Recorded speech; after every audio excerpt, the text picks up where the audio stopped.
Chapter 13. How I Fell In with the Curate. After getting this sudden lesson in the power of terrestrial weapons, the Martians retreated to their original position upon Horsell Common, and in their haste, and encumbered with the debris of their smashed companion, they no doubt overlooked many such a stray and negligible victim as myself. Had they left their comrade and pushed on forthwith, there was nothing at that time between them and London but batteries of 12-pounder guns. They would certainly have reached the capital in advance of the tidings of their approach, as sudden, dreadful, and destructive their advent would have been as the earthquake that destroyed Lisbon a century ago. But they were in no hurry. Cylinder followed cylinder on its interplanetary flight. Every 24 hours brought them reinforcement. And meanwhile, the military and naval authorities, now fully alive to the tremendous power of their antagonists, worked with furious energy. Every minute, a fresh gun came into position until, before twilight, every copse, every row of suburban villas on the hilly slopes about Kingston and Richmond masked an expectant black muzzle. And through the charred and desolated area, perhaps 20 square miles altogether, that encircled the Martian encampment on Horsell Common, through charred and ruined villages, among the green trees, through the blackened and smoking arcades that had been but a day ago pine spinneys, crawled the devoted scouts with the heliographs that were presently to warn the gunners of the Martian approach. But the Martians now understood our command of artillery and the danger of human proximity, and not a man ventured within a mile of either cylinder, save at the price of his life. It would seem that these giants spent the earlier part of the afternoon in going to and fro, transferring everything from the second and third cylinders, the second in Addlestone Golf Links and the third at Pireford, to their original pit on Horsell Common. Over that, above the blackened heather and ruined buildings that stretched far and wide, stood one as sentinel, while the rest abandoned their vast fighting machines and descended into the pit. They were hard at work there, far into the night, and the towering pillar of dense green smoke that rose therefrom could be seen from the hills above Merrow, and even, it is said, from Banstead and Epsom Downs. And while the Martians behind me were thus preparing for their next sally, and in front of me humanity gathered for the battle, I made my way, with infinite pains and labour from the fire and smoke of burning Weybridge, towards London. I saw an abandoned boat, very small and remote, drifting downstream, and throwing off the most of my sodden clothes, I went after it, gained it, and so escaped out of that destruction. There were no oars in the boat, but I contrived to paddle, as well my parboiled hands would allow, down the river towards Halliford and Walton, going very tediously and continually looking behind me, as you may well understand. I followed the river because I considered that the water gave me my best chance of escape, should these giants return. The hot water from the Martians' overthrow drifted downstream with me, so that for the best part of a mile I could see little of either bank. Once, however, I made out a string of black figures hurrying across the meadows from the direction of Weybridge, Halliford. It seemed it was deserted, and several of the houses facing the river were on fire. It was strange to see the place quite tranquil, quite desolate under the hot blue sky, with the smoke and little threads of flame going straight up into the heat of the afternoon. Never before had I seen houses burning without the accompaniment of an obstructive crowd. A little further on, the dry reeds up the bank were smoking and glowing, and a line of fire inland was marching steadily across a late field of hay. For a long time I drifted, so painful and so weary was I after the violence, and so intense in the heat upon the water. Then my fears got the better of me again, and I resumed my paddling. The sun scorched my bare back. At last, as the bridge at Walton was coming into sight round the bend, my fever and faintness overcame my fears, and I landed on the Middlesex bank and lay down, deadly sick, amid the long grass. I suppose the time was then about 4 or 5 o'clock. I got up presently, walked perhaps half a mile without meeting a soul, and then lay down again in the shadow of a hedge. I seem to remember talking wonderingly to myself during that last spurt. I was also very thirsty and bitterly regretful I had drunk no more water. It is a curious thing that I felt angry with my wife. I cannot account for it. My impotent desire to reach Leatherhead worried me excessively. I do not clearly remember the arrival of the curate, so that probably I dozed. I became aware of him as a seated figure in soot-smudged shirt sleeves, and with his upturned, clean-shaven face staring at a faint flickering that danced over the sky.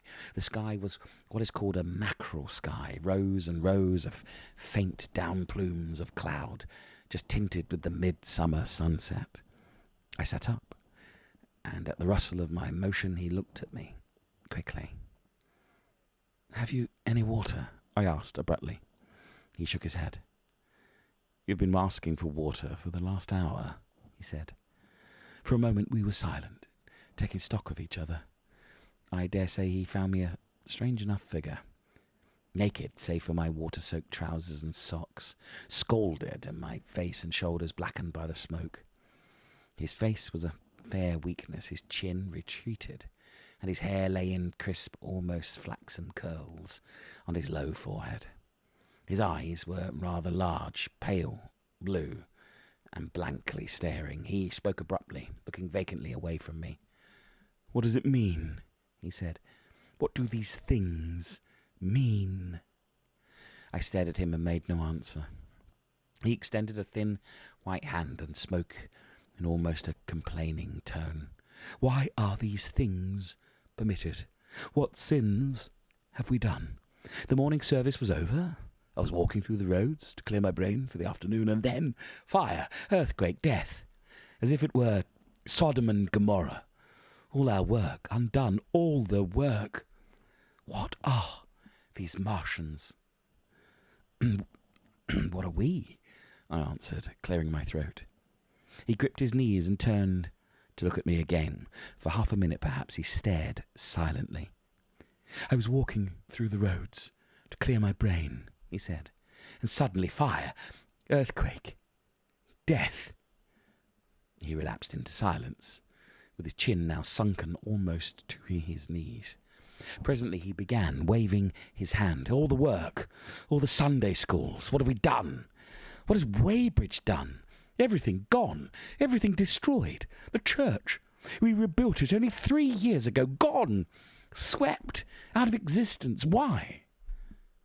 Another pause, and he broke out again like one demented. "The smoke of her burning goeth up for ever and ever," he shouted. His eyes flamed, and he pointed a lean finger in the direction of Weybridge. By this time I was beginning to take his measure. The tremendous tragedy in which he had been involved, it was evident he was a fugitive from Weybridge, had driven him to the very verge of his reason. "Are we far from Sunbury?" I said in a matter-of-fact tone. "What are we to do? Are these creatures everywhere? Has the earth been given over to them?" "Are we far from Sunbury? Only this morning I officiated at early celebration." "Things have changed," I said quietly. "You must keep your head. There is still hope." "Hope?"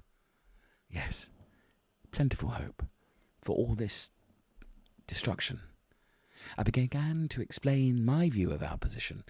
He listened at first, but as I went on, the interest dawning in his eyes gave place to their former stare, and his regard wandered from me.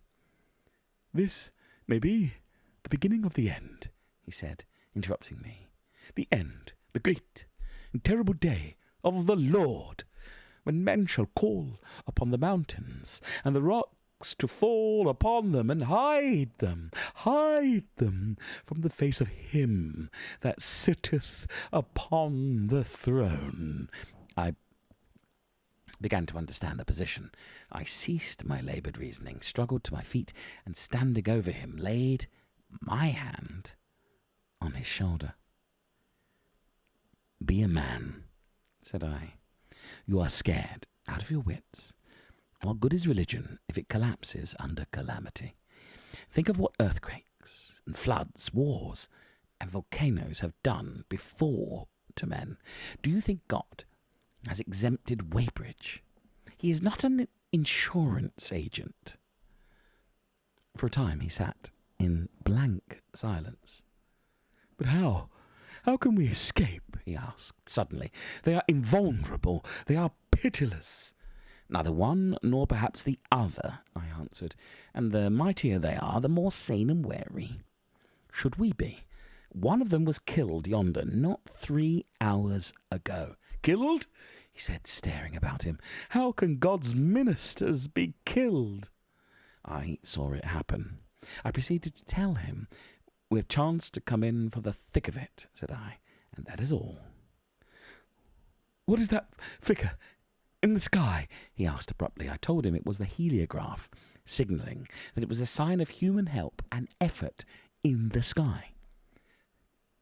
We are in the midst of it, I said. Quiet as it is, that flicker in the sky tells of the gathering storm. Yonder, I take it are the Martians and Londonwood, where those hills rise about Richmond and Kingston, and the trees give cover. Earthworks are being thrown up, and guns are being placed.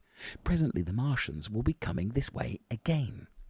And even as I spoke, he sprang to his feet and stopped me by a gesture. Listen, he said. From beyond the low hills, across the water, came the dull resonance of distant guns, and a remote, weird crying. Then everything was still. A cockchafer came, droning over the hedge, and past us. High in the west, the crescent moon hung faint and pale above the smoke of Weybridge and Shepperton, and the hot, still splendour of the sunset. We had better follow the path, I said. Northward.